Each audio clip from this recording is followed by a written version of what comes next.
반갑습니다, 여러분. 여러분들을 만점으로 안내해드릴 역사 이야기꾼 사기꾼 최용욱입니다. 자, 오늘 할 주제는 바로 뭐가 되냐. 우리가 전 시간에 광해군의 중립외교, 그 다음에 인조반정 이후에 친명 배금 정책을 봤어요. 그걸 배경으로 해서 터지는 바로 호란, 정묘호란과 병자호란에 대해서 여러분들 말씀드리도록 하겠습니다. 자, 이걸 이해하기 위해서는 당시 국제적인 상황부터 간단하게 배경 부분을 여러분들 봐야 되겠죠. 바로 무엇을 얘기하느냐. 당시에 누가 뜨고 있었느냐. 일단 중국의 원래 지배자였던 명나라는 갈수록 쪼그라들고 있었어요. 그에 비해서 명나라랑 대립하고 있는 바로 누구? 누르하치가 세운 후금이란 나라는 완전히 뜨고 있었죠. 자, 그런데 결과적으로 조선에서는 어떻게 되느냐? 당시 조선에서는 자, 무엇이 일어났냐? 1623년도에 인조 반정이 일어납니다. 인조 반정으로 서인이 주도권을 잡았는데 이 서인은 무슨 정책? 친명 배금 정책을 한다라고 얘기했죠. 그러면서 가도에 들어온 누구? 자, 누구를 도와주게 됩니까? 가도에 들어온 모문영을 도와줍니다. 거기다가 이괄의 부하들까지 왔고 망명해갖고 조선을 공격하라고 하죠. 결과적으로 몇 년 지나고 나서 얘네들이 쳐들어오게 됩니다. 이 후금이 쳐들어왔던 걸 바로 무엇이라고 얘기를 하느냐? 정묘호란이라고 얘기를 해요.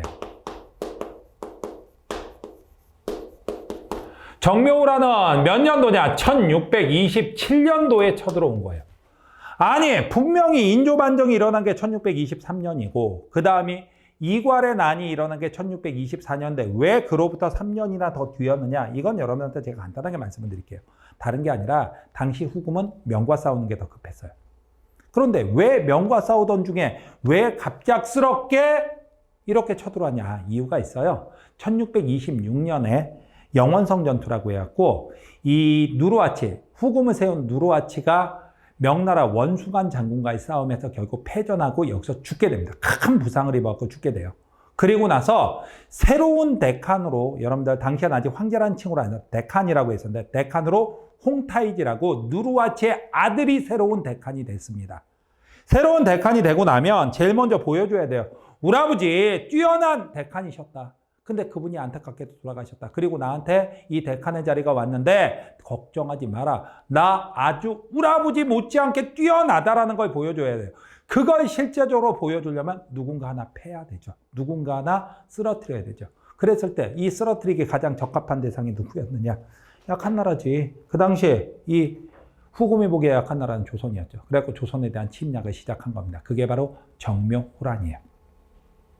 자, 정묘호란으로 우리나라는 이렇게 침략을 받았고 홍타이지의 공격을 받았고 결과적으로 인조는 강화도까지 피난 갑니다. 하지만 이 후금군이 계속해서 쳐들어오죠. 이거를 막으려고 여러분들 의병장으로 또 누가 나오기도 한다. 의병장, 정봉수, 이립 이런 분들이 싸우기도 합니다. 하지만 결과적으로는 일단 항복을 할 수밖에 없었어요. 정묘호란은 괜히 어렵게 생각하지 마십시오. 여기서는 무슨 관계를 맺고 항복을 하게 됐냐? 형제관계. 그러니까 누가 후금이 형 할게. 그리고 나서 무엇을? 자, 조선은 동생한다. 이러고 끝났던 거였어요. 하지만 이거에 또 변화가 생기게 됩니다. 이 후금이 변하게 되어 어떻게 이름을 바꾸느냐? 자, 1636년에 나라 이름을 청이라고 바꿔요. 나라 이름은 청이라고 바꿉니다. 그리고서 무엇을 하게 되냐? 칭제건원. 제가 여태까지 강의하면서 몇 번 칭제건원이란 말씀을 드렸습니다. 황제를 칭하고 연호를 제정한다란 말이에요. 이때부터 황제란 얘기예요. 그러다 보니까 이제 데칸이라 똑같은 홍타이지인데 나라 이름을 청으로 바꾸면서 이제 황제 자리에 오른 겁니다. 그리고 나서 조선에 압력을 가해오죠. 무슨 관계에 압력을 가하냐? 군신관계. 뭐라고 얘기를 하냐? 어이 동생 조선 국왕은 들어라. 그동안 우리가 형제관계라서 너무 좋았는데 안타깝게도 내가 이제 황제가 되었어. 황제가 되고 나면 원래 형제라는 것은 존재하는 것이 아니야. 오로지 바로 누구? 황제와 신하만이 있을 뿐이니 우리는 이제 군신관계로 가야지 그랬고 군신관계를 요구해 오게 됩니다. 이렇게 되자 여기에 대해서 조선은 무엇을 얘기하느냐? 조선도 여기에 대한 대응을 하게 되죠. 뭐라고 하느냐? 웃기지 마라. 이런 식으로 나옵니다. 뭐라고 하면 조선에서는 두 가지가 나오게 돼요. 하나는 주전론. 정확하게 이름 씁시다. 척화주전. 주전. 그 다음에 또 하나는 주화론. 자, 척화주전론과 주화론이 나오게 돼요.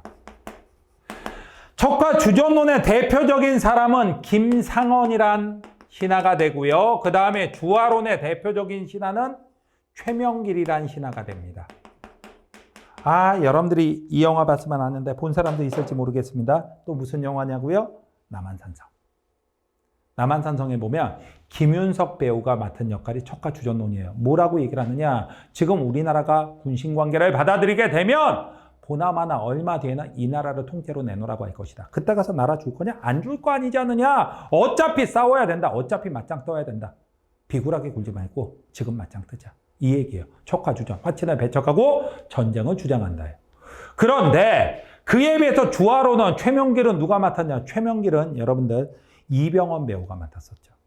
자, 이쪽은 얘기를 합니다. 뭐라고 하냐면 주화, 화친을 주장한다. 왜? 지금은 싸워봤자 우리가 100% 진다.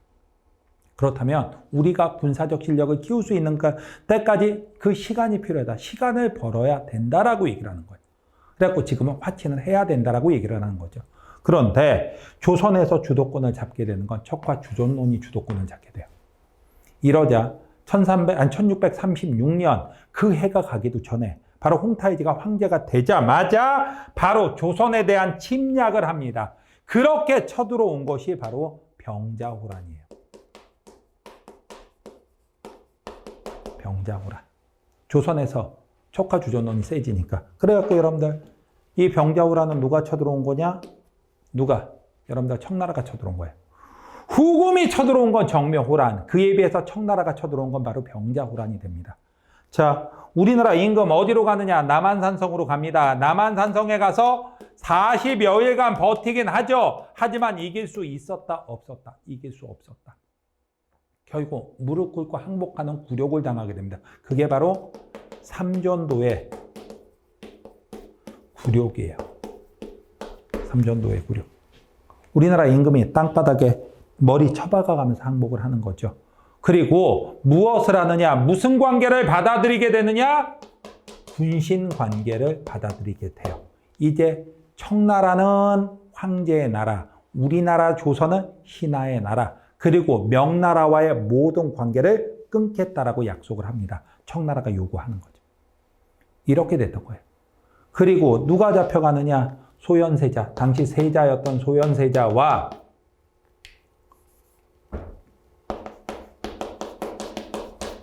그 다음에 복림대군, 그리고 척화주전론을 주장했던 김상언, 그 다음에 끝까지 싸울 걸 주장했던 윤집, 오달재, 이런 사막사라는 3명의 학사가 있습니다. 이 사람들 끌려갑니다. 바로 청의 인질로 끌려가게 돼요. 특히 사막사는 끌려가서 결국 처형당하고 말았어요. 이런 상황이 벌어진다. 여러분들 그래서 정묘호란하고 병자호란은 여러분들이 구분을 하셔야 됩니다. 정묘호란은 후금이 쳐들어온 것, 그리고 형제관계 맺은 것. 그에 비해서 병자호란은 청이 쳐들어온 것이고 남한산성에서 삼전도의 굴욕을 당한 것은 바로 그것이다. 그리고 군신관계를 맺게 되었다. 이 두 가지의 전쟁을 여러분들이 꼭 좀 구분을 하셔야 됩니다. 자, 그렇다면 정묘호란, 병자호란과 관련된 문제, 어떤 문제가 출제가 될 수 있는지 확인해 보도록 하죠. 자, 가에 들어갈 내용으로 옳지 않은 것은 조선에서 강옥립을 보내 명을 지원하게 하였다. 자, 어느 왕 때? 광해군 때가 됩니다.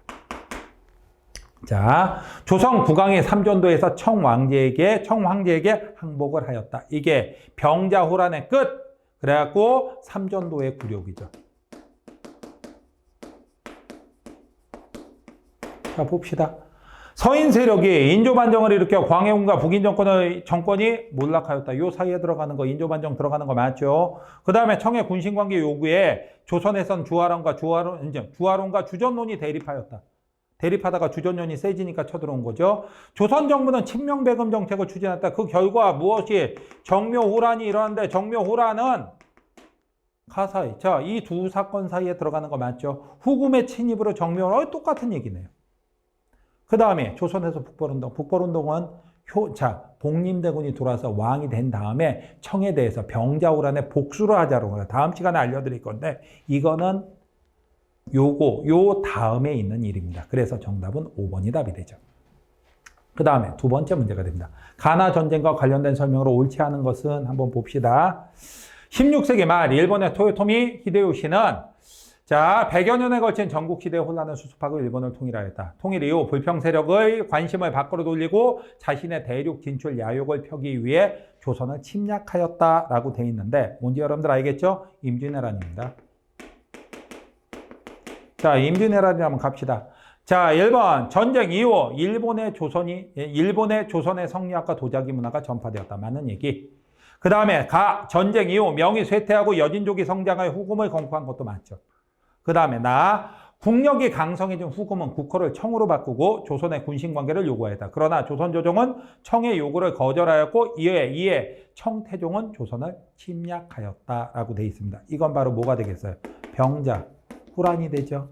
병자호란이라면 굴욕적인 항복과 함께 청과 군신관계를 맺었다. 맞는 얘기. 그 다음에 친명배금에 입각한 외교정책이 전란의 원인. 마치 맞는 것 같지만 거짓말이라고. 이건 틀렸어요. 왜? 제가 정묘호란과 병자호란을 구분하러 있다. 특히 친명배금 이거는 금후금일 때잖아.